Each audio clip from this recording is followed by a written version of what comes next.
हाँ बच्चों, तो चलिए हम लोग आज न्यूट्रिशन इन ह्यूमन बींग्स के बारे में पढ़ते हैं। इसका बच्चों हम लोगों ने इसके पार्ट 1 कंप्लीट कर चुका है। तो चलिए स्टार्ट करते हैं। ठीक है बच्चों, ह्यूमन डाइजेस्टिव सिस्टम क्या होता है बच्चों? Human digestive system consist of alimentary canal and associated glands. Alimentary canal क्या होता है बच्चों? It is a long tube extending from mouth to anus. ठीक है, और ग्लैंड्स जो होती हैं इनके बारे में हम लोग एक एक करके इस वीडियो में पढ़ेंगे। ठीक, जब हम लोग माउथ को कहां से बच्चों इनके क्या करता है mouth? Help in intake of whole foods. ठीक है बच्चों, उसके बाद क्या होगा बच्चों?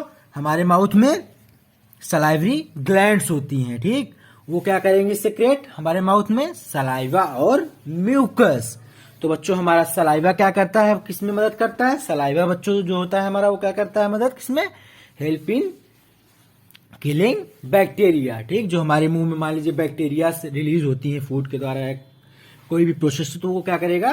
किल कर देगा हमारा सलाइवा। ठीक है, और जो हमारा म्यूकस रहता है वो क्या करता है बच्चों? प्रोवाइड करता है मॉइस्चर हमारे किसको? फूड को। ठीक है, जब हम लोग फूड को ईट करते हैं। उसके बाद क्या होगा बच्चों इसमें कि हमारे क्या होते हैं? एंजाइम प्रेजेंट होते हैं। उसको क्या बोला जाता है बच्चों? Salivary amylase. किसमें? सलाइवा में। वो क्या करेंगे बच्चों? ब्रेक डाउन किसको कर देंगे? कॉम्प्लेक्स स्टार्च जो होते हैं उसको किसमें ब्रेक डाउन कर देते हैं बच्चों? शुगर में। ठीक है, तो इसको आप लोग एक एक करके याद रखिएगा। ठीक, कैसे क्या होगा? सलाइवरी ग्लैंड रहेगी, सलाइवरी ग्लैंड क्या सेक्रेट करेगी? सलाइवा और म्यूकस। ठीक, और फिर क्या करेगा? Enzyme salivary amylase. Salivary amylase क्या करेगा? ब्रेक डाउन कर देगा स्टार्च को किसमें? शुगर में। ठीक है, तो चलिए अब हम लोग देखते हैं कैसे माउथ हमारा ओइसोफेगस के थ्रू एंटर करेगा स्टमक की तरफ। तो चलिए देखते हैं। ओइसोफेगस क्या होता है बच्चों? ये एक फूड पाइप होती है। ठीक है, ये क्या कर देती है बच्चों? फूड को मूव करने में मदद करती है टुवर्ड स्टमक। कैसे बच्चों? इसमें क्या होता है? पेरिस्टाल्टिक मूवमेंट होता है। पेरिस्टाल्टिक मूवमेंट क्या होता है बच्चों? कंट्रैक्शन एंड रिलैक्सेशन होता है जो हमारे फूड पाइप में, उसको क्या बोला जाता है बच्चों? पेरिस्टाल्टिक मूवमेंट, या हम लोग कह सकते हैं टू एंड फ्रो मूवमेंट। इसको क्या बोला जाता है बच्चों? पेरिस्टाल्सिस मूवमेंट बोला जाता है। ठीक है, उसके बाद हम लोग देखते हैं क्या कि हमारा स्टमक क्या करता है। स्टमक बच्चों क्या करता है हमारा? जैसे ही फूड स्टमक में एंटर करेगा वो क्या करेगा? Help in mixing food through digestive juice. Stomach में बच्चों कौन सी ग्लैंड प्रेजेंट रहती है? Gastric gland. वो क्या सेक्रेट करेगी? Gastric juice. ठीक है, तो हमारा गैस्ट्रिक जूस फिर क्या सेक्रेट करता है बच्चों? पेप्सिन, HCl और म्यूकस। पेप्सिन क्या करेगा बच्चों? एंजाइम है जो क्या कर देगा? ब्रेक डाउन करेगा किसको? प्रोटीन को। ठीक, और HCl क्या कर देगा बच्चों? Make the medium acidic.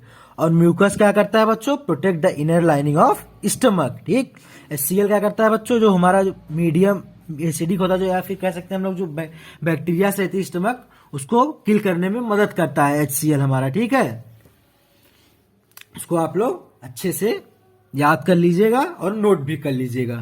ठीक है, चलिए अब हम लोग स्मॉल इंटेस्टाइन के बारे में देखते हैं।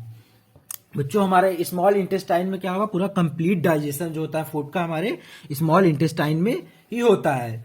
जैसे कार्बोहाइड्रेट हो गया, प्रोटीन हो गया और फैट्स का जो डाइजेशन होगा कंप्लीट, वो कहाँ होगा बच्चों? स्मॉल इंटेस्टाइन में ही होगा। उसके बाद क्या होगा बच्चों? स्मॉल इंटेस्टाइन रिलीज करेगी कुछ डाइजेस्टिव जूस। तो चलिए देखते हैं कि डाइजेस्टिव जूस कौन कौन सी होती हैं। बाइल जूस रहेगी बच्चों, ये कहां से रिलीज होगी? From liver. कहां से स्टोर रहता है? ये गॉल ब्लेडर में। It helps to create alkaline medium in small intestine. ये क्या कर देगा? किसी भी मीडियम को एल्कलाइन कर देगा, जिससे क्या होगा? पैंक्रियाटिक एंजाइम ऐड कर सके। ठीक है, उसके बाद क्या होगा? हमारे बाइल सॉल्ट्स प्रेजेंट रहते हैं बाइल जूस में। वो क्या करेगा? ब्रेक डाउन कर देगा किसमें? Large fat globules into smaller globules. ठीक है, उसके बाद क्या हो जाएगा? पैंक्रियाटिक जूस रहेगा। पैंक्रियाटिक जूस क्या करेगा बच्चों? It is release from pancreas और कंटेन करेगा क्या बच्चों? एंजाइम लाइक ट्रिप्सिन, ट्रिप्सिन क्या करेगा बच्चों, डाइजेस्ट करेगा प्रोटीन, और लाइपेज किस में प्रेजेंट करेगा बच्चों, ब्रेकिंग डाउन इमल्सिफाइड फैट में, ठीक है। चलिए अब हम लोग इंटेस्टिनाइल जूस के बारे में देखते हैं। ये क्या होता है बच्चों, कैसे रिलीज होता है, ये कहां से रिलीज होता है, हमारे वॉल ऑफ स्मॉल इंटेस्टाइन के द्वारा रिलीज होता है, ठीक है। तो चलिए इसमें देखते हैं कौन कौन सी एंजाइम प्रेजेंट होती हैं और कैसे कन्वर्ट करती हैं किसी भी चीज को, ठीक है। इसमें क्या करेगा, इंटेस्टाइनल एंजाइम कार्बोहाइड्रेट को किस में कन्वर्ट कर देगा बच्चों, ग्लूकोज में कन्वर्ट कर देगा, और फैट हमारा जो प्रेजेंट रहता है वो किस में कन्वर्ट हो जाएगा बच्चों, फैटी एसिड प्लस ग्लिसरॉल में कन्वर्ट हो जाएगा। उसके बाद हमारा क्या रहेगा, प्रोटीन, प्रोटीन किस में कन्वर्ट हो जाएगा, एमिनो एसिड में कन्वर्ट हो जाता है, ठीक है। चलिए अब देख लेते हैं हम लोग क्या, जो स्मॉल इंटेस्टाइन में विलाई होते हैं ये क्या होते हैं, ठीक, और किसमें मदद करते हैं। It help in digested food, क्या करते हैं वे, डाइजेस्टेड फूड को एब्जॉर्ब करने में मदद करते हैं, ठीक है, with the help of villi. कैसे होते हैं बच्चों, ये फिंगर लाइक प्रोजेक्शन होते हैं, और क्या करते हैं किसमें मदद, help in to increase the surface area for absorption, ठीक है। और क्या करेगा, सरफेस एरिया बढ़ा देगा जिससे भी किसी भी चीज का एब्जॉर्प्शन अच्छे से हमारे स्मॉल इंटेस्टाइन में हो सके, ठीक है। और जो होंगे न्यूट्रिएंट्स भी इसी में हमारे एब्जॉर्ब हो जाएंगे। चलिए अब देखते हैं क्या कि हमारा लार्ज इंटेस्टाइन क्या करता है बच्चों। मेनली बच्चों लार्ज इंटेस्टाइन का क्या फंक्शन होता है, it help in absorption of water. क्या करता है लार्ज इंटेस्टाइन बच्चों, क्या करता है, सिर्फ वाटर का एब्जॉर्प्शन होता है, ठीक है। उसके बाद क्या होगा बच्चों, हमारे जितने भी उसके बाद जो अनडाइजेस्टेड फूड रहेंगे या मटेरियल रहेंगे वो किसके थ्रू रिमूव हो जाएंगे, एनएस के थ्रू इजेशन प्रोसेस से रिमूव हो जाएंगे। चलिए अब हम देखते हैं क्या, ways in which glucose provide energy to different organism. ये बच्चों इंपॉर्टेंट है, ये कई बार एग्जाम में भी पूछा जा चुका है, तो इसको आप लोग ध्यान से थोड़ा पढ़िएगा। चलिए देखते हैं क्या होगा बच्चों। पहले क्या होगा, जो 6 ग्लूकोज कार्बन के मॉलिक्यूल होंगे वो किसमें ब्रेक डाउन हो जाएंगे बच्चों, 3 कार्बन मॉलिक्यूल में। किसमें ये प्रोसेस होता है बच्चों, ये साइटोप्लाज्म में होता है, ठीक। तो चलिए अब एक एक करके देखते हैं कि कैसे ये इन एब्सेंस ऑफ ऑक्सीजन में 3 कार्बन मॉलिक्यूल ब्रेक डाउन होगा, ठीक। 3 कार्बन मॉलिक्यूल क्या होगा, ब्रेक डाउन होगा किसमें, ethanol plus carbon dioxide plus energy में। कहां पे ये बच्चों होता है, ईस्ट में होता है ड्यूरिंग फर्मेंटेशन प्रोसेस में, ठीक। उसके बाद देखते हैं 3 carbon molecule in presence of oxygen mitochondria में कैसे ब्रेक डाउन होते हैं।